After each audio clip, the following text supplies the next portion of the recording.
What is James Wiseman going to learn in the G League? We're going to find out here. Nice enough to join us, NBC Sports Bay Area Warrior Insider, the one and only Monte Poole. Monte, thank you so much for making some time for us today. Wiseman to the G League. How surprised were you, if at all, when you first heard the news? Not at all. He hadn't played much lately, and he's not going to get better by sitting on the bench and watching other guys play basketball. No matter how hard he practices and how much he is taught by his coaches, he needs actually to play, as they call it in the parlance, reps. And he'll go to Santa Cruz and he'll play big minutes, and we'll see what he can do. But obviously right now, he's not NBA ready. But that can be said of pretty much most of the guys that come into the league as teenagers. Specifically, what have they told him that they want him to do, and what in fact do they want him to do? Defensive mentality and defensive alertness, defensive awareness, just to understand that, your offense is going to get there because you're 7'1" and you have a 9'6" standing reach. You're going to get some buckets just by being in the paint. But defensively, it's about being able to play defense, solid defense, without fouling. And again, that's something that a lot of youngsters get involved in and they have a hard time with. But in the case of Wiseman, that was the message when he first came to training camp this year. We want you to focus on defense, get better on defense, and whether it's man defense or whether it's whatever defense we're playing, but also, do a better job of screening. Watch Kevon Looney, who was a terrific screener. Watch Draymond Green. And so he's not a very good screener. He's not a very good defensive player. He will block the occasional shot, but that's not good enough to be starting or getting major minutes on a team with high aspirations. So right now, they just want him to go down there and play big minutes and get a look at him in real competitive environment, even though it's not the NBA. Let's face it, man. James Wiseman hasn't played a bunch of consecutive games in years. As a rookie, he was stop and start, and he had injury, COVID, injury. And so it's always been something. And hopefully now he can stay healthy and play 8, 10, 12 consecutive games. And hopefully over that period of time, they can get an idea of just how much he has developed and how much more there is still to learn.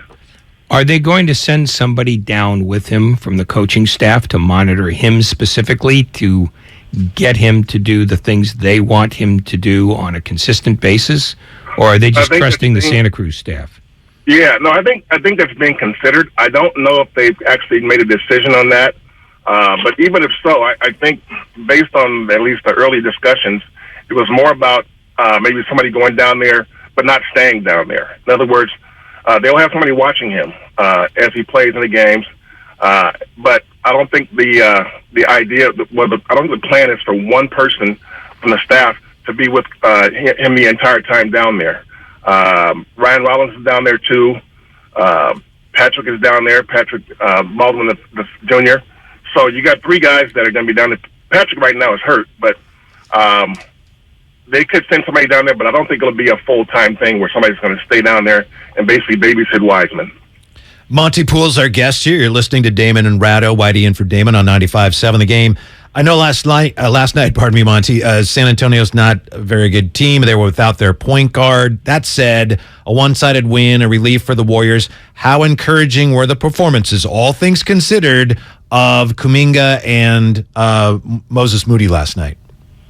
Well, I mean, it all starts with Jordan Poole. And when Jordan is playing well, the guys that are the reserves, the second unit, kind of tend to follow his lead. And the fact of the matter is that he hasn't played that well most of this season. He's had a couple of good games, but most of his games have been really kind of sloppy, a lot of turnovers, a lot of hesitation. It's like one night he wants to be a scorer, the next night he decides he's not going to score. He's looking for people. So he's been trying to figure some things out. I think last night, the fact that he played terrific from the start, and I don't want to, I'll get to this whole starter reserve 6-man thing, but he played terrific from the start. He was aggressive, and he came to play. And I think when the other guys on the bench see that, I think they follow. Let's face it, man, this second unit will never be any good unless Jordan Poole is the guy that's driving it. He's the ball handler. He's the playmaker. He's the catalyst. So when he plays well, I think guys like Kuminga and Moses Moody will follow that.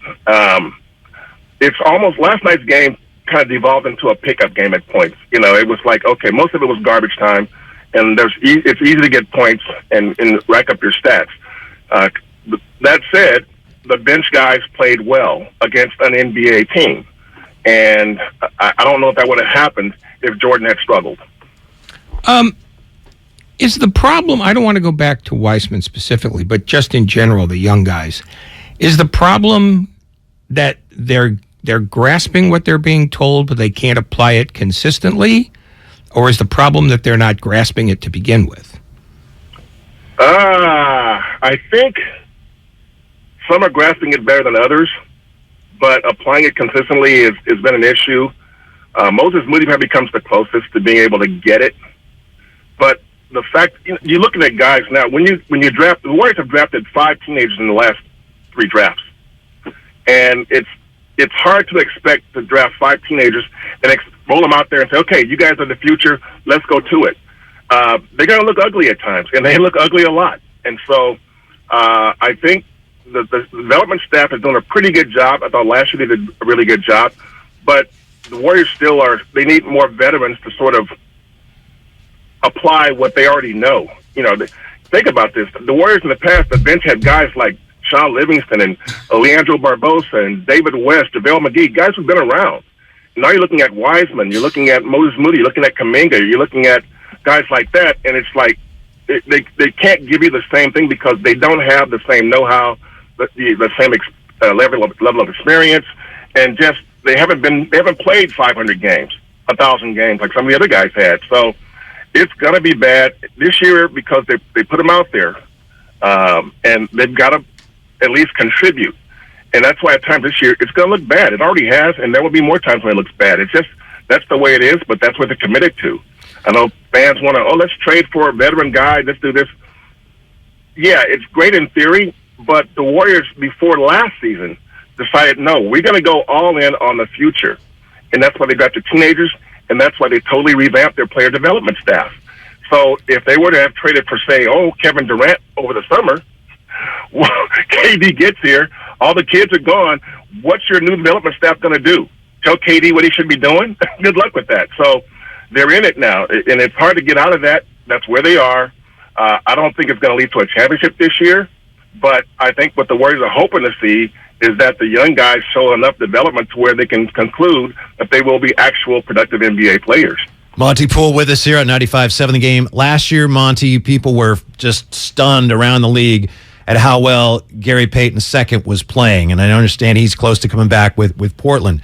That said, what the Warriors are seeing this year from Anthony Lamb, I know they're not the same type of player, but isn't it in some ways just as, if not even more, surprising to see Anthony Lamb doing what he's doing so far this year for the Dubs? It's very surprising. It's unbelievable. Gary, what's that? It's unbelievable. Yeah. The way he's playing right now, it really is hard to believe. And, I don't think it's sustainable, but yet, as long as he's out there, as long as he's doing what he's doing, you got to play him. I think with GP2, the Warriors had an idea of what they had. They started up with him the previous year to where the coaching staff was like, we want to keep this guy, we want to keep this guy, we want to keep this guy. And when they cut him last year, the plan was always they crossed their fingers and hoped that he would clear and come back to them, which is what happened. This year, the money got too big. Portland paid him a lot of money, and he's a defensive difference maker, which there aren't many of those in the NBA.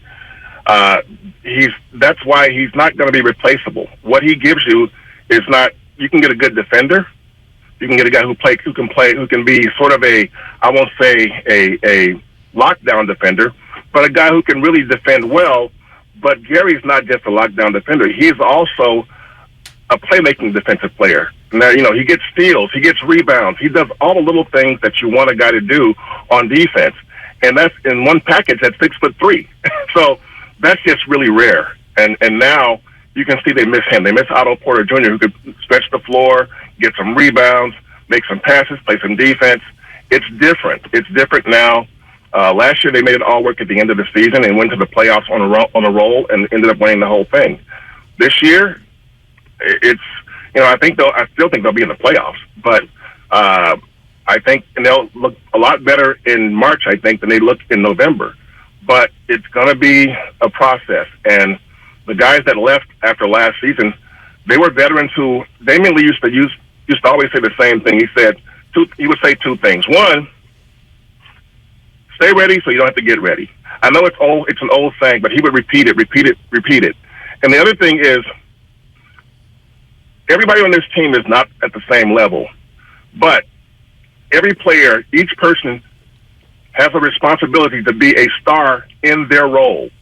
In other words, if you play 8 minutes a game, make it a great 8 minutes. And I think that's easy to apply when you've been around the league like Damian Lee or Juan has been around basketball at professional level for 5 years before he got to the Warriors. Or if you're Otto Porter or JP2, these guys they're all mid to late 20s, and it's just so different now when you got guys that are 19, 20, 21 trying to do this. It's a different game.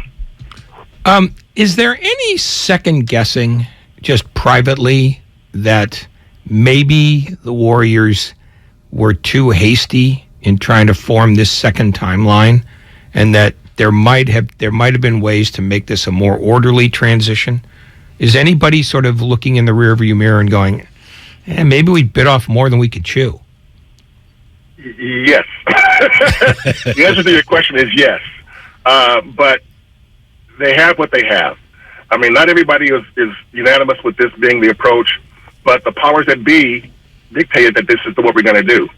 And so, yeah, the other guys that are thinking, okay, this is going to be really difficult and probably won't work, they got to roll with it because it is what they have right now, and it's not going to change. I mean, the closest person on the team that came out and said that was Draymond Green. He said it last year.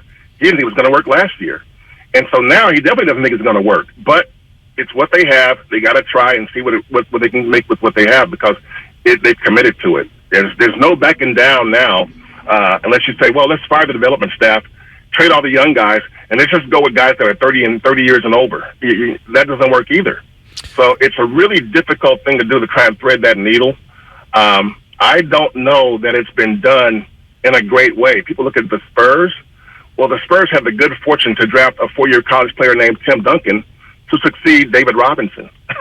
So that right there set them up for an extended run. And they were a really good team for almost 2 decades. So the Warriors, however, when you draft teenagers, this is what you get. There just aren't many guys who come into the league at 19 and become great players within a year or two. It's really rare. Look at Kobe's numbers as a rookie. They weren't very good. Look at Kevin Garnett's numbers as a rookie. They weren't very good. It's really rare, and so you have to be patient with it and hope they grasp it. The other thing is that the Warriors, when they were great, I mean, they're not great now. When they were great, I would say one of their most defining characteristics was their overall collective intellect, basketball intellect. You don't get that with these guys now. The guys are too young. They don't understand the game at the level that the Warriors have in the past. So the motion offense that took Kevin Durant a half a year to try and adapt to, these guys might take 2 or 3 years. It's just that's what they have. And I mean, give Steve Kerr and his staff credit for trying to make it work. But I can't say that all of them are on board and believing that this is going to work. But they got to try. Fingers crossed. Monte Poole, thanks for your time, Monte. We appreciate it very much. All right, guys, take care.